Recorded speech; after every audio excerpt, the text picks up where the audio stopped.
My name is Georgina Downs. I'm the founder and director of the UK Pesticides campaign, which is basically an independent campaign that fights for people who live next to pesticide-sprayed crop fields, which there's just no protection whatsoever for that category of persons. And of course, when I found this out 20 odd years ago, that there simply was no protection. There's protection for operators with protective equipment. They've got to wear, respirators, goggles, personal protective equipment. There's literally nothing for a resident who could be inches away breathing in the very same, toxic air that an operator is required to have protection from. And once I found that out, and that complete, very perverse dichotomy, if that's the right word, between the two, then it needed somebody to take this on, which is what I started to do back in 2001. Well, I lived in Biggin Hill years ago, and we had crops sprayed out the back of our house. Well, we used to actually get in the car when that was happening and leave because it stank. But surely, this stuff is toxic to insects. It's not toxic to us. Well, no, absolutely toxic to human health. That's a lot of pesticides are neurotoxic, carcinogenic, toxic to the reproductive system, respiratory system. It can damage eyes. You've got a whole long list of different adverse effects that are on the safety data sheets that are provided by the manufacturing company of these pesticides. So you only have to look at these data sheets, and they say toxic to eyes, toxic to respirators. Some say toxic by inhalation. Some say maybe fatal if inhaled. Now, that's quite clear. But if you inhale this stuff, it's going to not have a good outcome. So these are really toxic and dangerous, both in the short and the long term, because you can have acute effects, which are things like burning eyes, sore throat, swollen throat, breathing problems, headaches, vomiting, or you can have long-term effects like different cancers have been connected and associated with pesticides, and you've got a whole raft of different neurological conditions that have been connected to pesticides, like Alzheimer's, multiple sclerosis. How would you know if something that you've got is caused by pesticides? Is it possible to tell?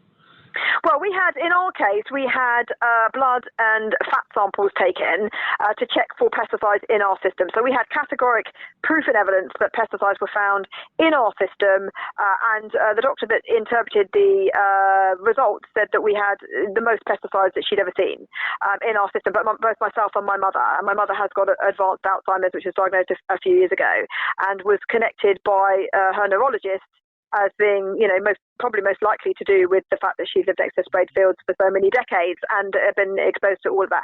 So, but when you have, like we had, found all sorts of different neurotoxic, we had organophosphates, we had carbamates, pyrethroids, organochlorines, a whole raft of different pesticides found in our blood and body fats. So when you have that, and when you go on to develop a condition that is known to be associated with pesticide exposure, then I don't think it really takes you don't have to be a rocket scientist to sort of connect the two. What's happening with your High Court case now? Well, basically, in 2008, I won a landmark High Court victory against the government over its fundamental failure to protect rural residents and communities from pesticide exposure and from crop spraying with mixtures and cocktails of different chemicals that are used on fields, because it's not just one chemical that's used every now and again, it's a whole array of different mixtures that are used throughout every year. And so I took the government on for the failure to protect residents. It was accepted by the High Court, who said that there was an absolute failure. Unfortunately then, with lots of shenanigans that went on, there was the higher court, the Court of Appeal, unfortunately ignored all the evidence that won in the High Court, substituted it with something else, and it got overturned. I then went to the European Court of Human Rights, hoping that would be interested in taking it forward, but at that particular time they hadn't had a case of this sort, and so they there was they weren't didn't seem to be particularly interested in taking this forward on a human right basis. I think it has to be remembered that the European Court of Human Rights is just on the human right point, but actually anybody with half a brain, I think, can see that it's got to be a breach of human rights, and that was upheld in the High Court, that it was a breach of Article 8, right to be able to enjoy your peaceful enjoyment of your property and your land. I mean, we've got King, who was the patron of the Soil Association. The organic farmers don't use pesticides. So do you think there's some positive signs with Charles taking over, that maybe, you know, his dislike of this kind of thing might, you know, there might be some changes? Well, we have to hope so, but I think there is a bit of concern with the fact that he's signed off on, or he's going to be signing off on the new genetically engineering bill that's gone through without any objection. Because I think you've got to remember that when they get to the rankings of he has now, then obviously he's not supposed to get involved in political stuff, and obviously he has done in the past. We have to wait and see what happens from here on in. But I think, yes, he's always been an advocate of organic food and farming, and organic farmers obviously can do things with. I mean, I know, for example, Peter Kindersley, who owns Sheep Drove Farm, it has thousands of acres of organic land, and he hasn't used any pesticides. He hasn't used any pesticides for years. He's got a very profitable, farming business. So, and there's others as well who farm very successfully without having to use any of these chemicals. So it's wrong for the industry and farming unions to say that pesticides are needed for food production. They're not. And actually, if you think about how much food is wasted from a food production point of view across not only the UK but across the world, there's a massive amount of food that's wasted. Then it's not a case of pesticides are needed. It's just a case of doing things differently, farming differently, different land use, different management structures, and just a different system altogether to solve this problem. Yeah, well, I've done a little experiment with my tadpoles this year. That is to say, dropped a little bit of broccoli that wasn't organic in the tadpoles, and there were roughly 25 of them in there. Only one of them survived. So I'm wondering if actually there's much more to this dangers of pesticides than we're being told. It's not even marked on the food to say that it's got pesticides on it when you eat it.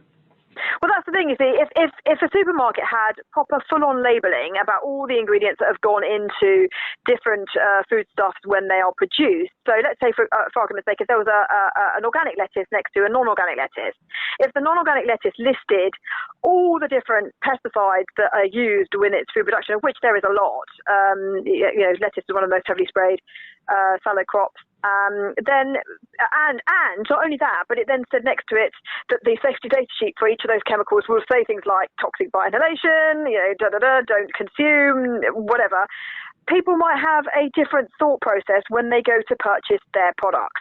And I think it's all about information, isn't it? And access to information and full disclosure so that people can make an informed choice. You can't make an informed choice on anything in life if you don't have access to all the relevant information before you make that choice. What do you think of this sort of balance between the power of the farmers and the power of the supermarkets? I mean, I do tend to much prefer to go to the farm shops myself. Supermarkets, they do have now, much more organic food and produce than they did in the past. There's no doubt about that. But it is still, the vast majority, the percentage of food is non-organic. And labelling is important to the consumer. It's absolutely right to be disclosed. Otherwise, people don't know.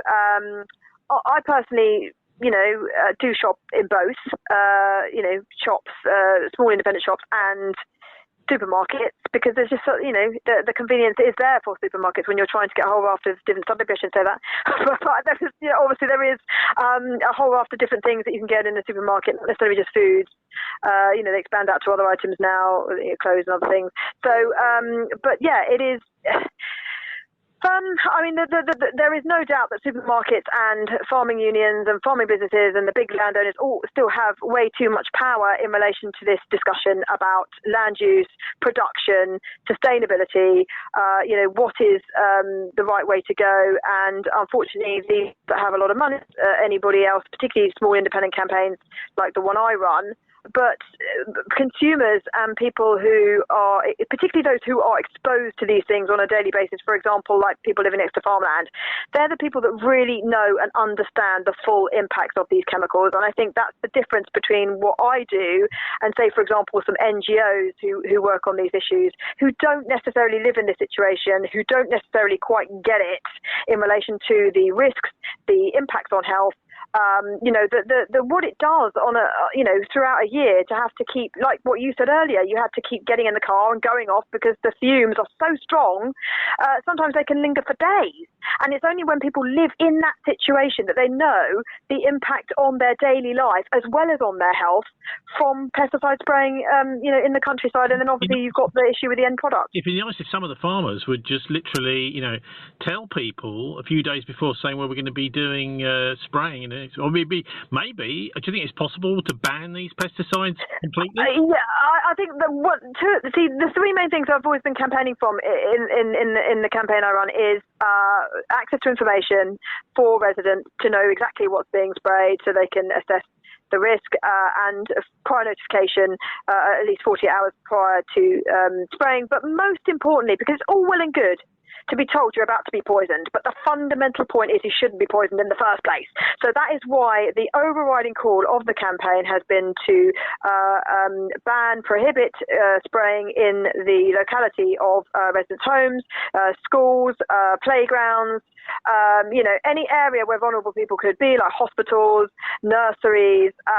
There should be no spraying for a large distance. We're not talking about a tiny buffer here. We're not talking about small buffer zones. That's going to do nothing. This stuff can travel vast distances. There's studies out there that show pesticides traveling up to 3 miles away from when they're applied and at high levels. So we're not talking about small buffer zones. We're talking about really big areas next to these places like homes, schools, playgrounds, where there is no pesticide use at all.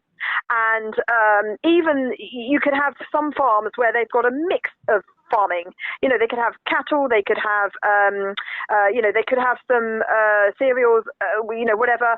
And if they were to rotate and move around so that you've got the nearest part, maybe the livestock, the cattle, and then you've got the spraying that's further away then.